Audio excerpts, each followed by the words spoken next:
Good morning. It's good to be with you on this Wednesday morning as we start. I was going to say as we continue our time together in Jude, but we're done with Jude. We're done with those little New Testament epistles we've been walking through recently.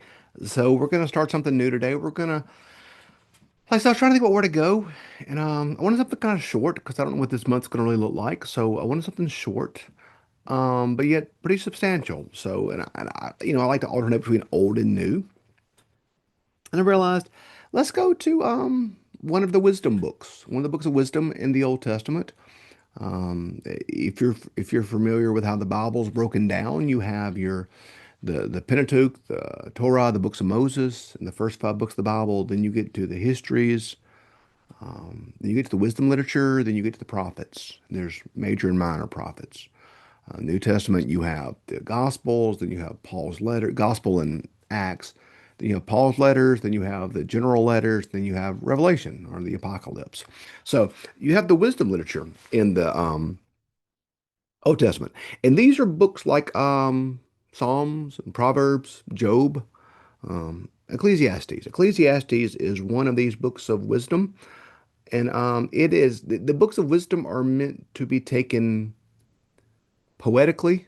Um, Almost like a metaphor, if you will. Like the book of Psalms, for instance, it's a book of hymns. It is the Psalms are the hymns the Jewish people would sing on the way to temple and other places in their life. It would and mark their life every day. And for us as Christians as well, many of us in our services of worship have psalters we recite from or chant.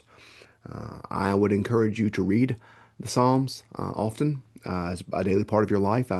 I kind of thought about going back to the Psalms now, but I didn't. So Proverbs is a book of wisdom about life in general. You have a Song of Solomon, a song of love.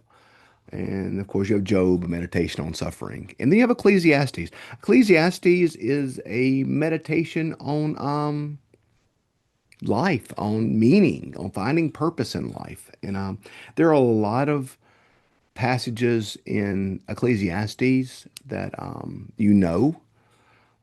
It is the search for meaning with all manner of various things. We're going to see the teacher of Ecclesiastes. We're going to see him search for meaning in so many different places. And I think that's a good lesson for us today because we often try to find meaning in so many different places, don't we? Uh, we find meaning in our work, in our hobbies, in our pleasure, in our children, in our parents, in our jobs, in our status, in our homes, in our IRAs, and a whole host of things do we look at today to find meaning. And if we're being honest, most of them are going to find that these places of meaning, that places we seek to find meaning in, do not give us meaning, do not give us purpose, do not give us what it is we're searching for. And that's the story of Ecclesiastes. The teacher in Ecclesiastes is searching everywhere for meaning and purpose, and he keeps coming up empty. So I do honestly think in the day we live in, this time we live in, the book of Ecclesiastes can be a pretty realistic, like it's a book of wisdom, so it's kind of a metaphor in some ways. It's poetic, it's a book that I think in our world we probably could find some real literal truth within. So we're going to read Ecclesiastes 1, read verses 1 through 11. The words of the teacher, the son of David, the king of Jerusalem. Vanity, vanity, says the teacher. Vanity of vanities. All is vanity. What do people gain from all the toil at which they toil under the sun? A generation comes, a generation goes, a generation comes. But the earth remains forever. The sun rises and the sun goes down, and hurries to the place where it rises. The wind blows to the south and goes around to the north. Round and round goes the wind, and on its circuit the wind returns. All the streams run to the sea, but the sea is not full. To the place where the streams flow, there they will continue to flow. All things become wearisome, more than one can express. The eye is not satisfied with seeing, nor are the ear filled with hearing. What has been is what will be. What has been done is what will be done. There is nothing new under the sun. Is there a thing of which it is said, see, this is new? It has already been in the ages before us. The people of long ago were not remembered, yet nor will there be any remembrance of the people yet to come by those who come after them. So you see, Ecclesiastes is really upbeat. Maybe that's why I like it. Very, very upbeat book. The people of long ago are not remembered, nor will there be any remembrance of the people yet to come by those who come after them. Yeah, we're all going to be forgotten. That's the very vast majority of us will be forgotten. I tell people, you think about eternity and you think about life, those of us that are here now will be grieved by our children, by our grandchildren. If we're very fortunate, we may be grieved by our great grandchildren. But 5 generations from now, we're just a line on an ancestry register, aren't we? The wind blows, no one knows where it comes. The stream turns the sea, the sea's not full. All things are wearisome. What has been will be, and what has been done is what will be done. There's nothing new under the sun. Is there a thing of which can be said, see, this is new? It has already been in the ages before us.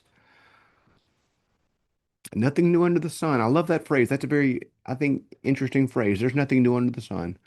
We in our world struggle with the same things they struggled with. We face the same, do we not face the same search for meaning in our world that they did? Do we not, in many ways, face the same temptations? We talked to the Johns, first and second and third John, and then Jude. Do we not face the same problems with Gnosticism and disembodied spiritness that they did in their day? Nothing's new under the sun. We all face the same struggles. And I think for me, that's freeing to me because we're not the first folk to walk this journey, are we? Folks have walked it before, and so there's much wisdom that can be learned from those who have gone before. You're not the first person to battle what you're battling. You're not the first person to face the temptation you face. You're not the first person to struggle to find meaning and worth in the world. No, it happens throughout all of time and history, and it happens to us today. We all face the same thing. But that is just common refrain, vanity, vanity. It's all vanity. Meaningless, meaningless. And so I do think that is an important concept we're going to hear over and over again in this book is vanity, vanity. It's all vanity. If we're trying to find our meaning in the things of this world, we will find that they're vanity. We will find that they're vanity. Um, Things of the world, stuff. I like my stuff. I like my computer. I like my phone. I like my stuff. It's not bad, but it can't provide my source of meaning. Even good things like my children, as much as I love them, they can't define my source of meaning. My spouse, Holly, I love her with every fiber of my being. She can't define my source of meaning. Only Jesus can do that. And so when Jesus defines our meaning, everything else falls into place. Everything else falls into place. When Jesus is our meaning in life, then everything fits where it ought to. Ecclesiastes is going to be a search for meaning, a search for identity, a search for finding who you are. And over the next few days, as we read this book together, we're going to find the teacher. And by the way, most scholars think the teacher is Solomon. He doesn't name himself as Solomon, but it makes sense. We know Solomon's life, that to say this is Solomon. And if you know Solomon's life, Solomon had everything. You name it, he had it. And so now he sits at this point in his life and having looked at all he's accomplished and all he's done and all that's happened, he's looking at it all and says, golly, have I really done anything? Have I really accomplished anything? Have any of these things I've done given my life meaning?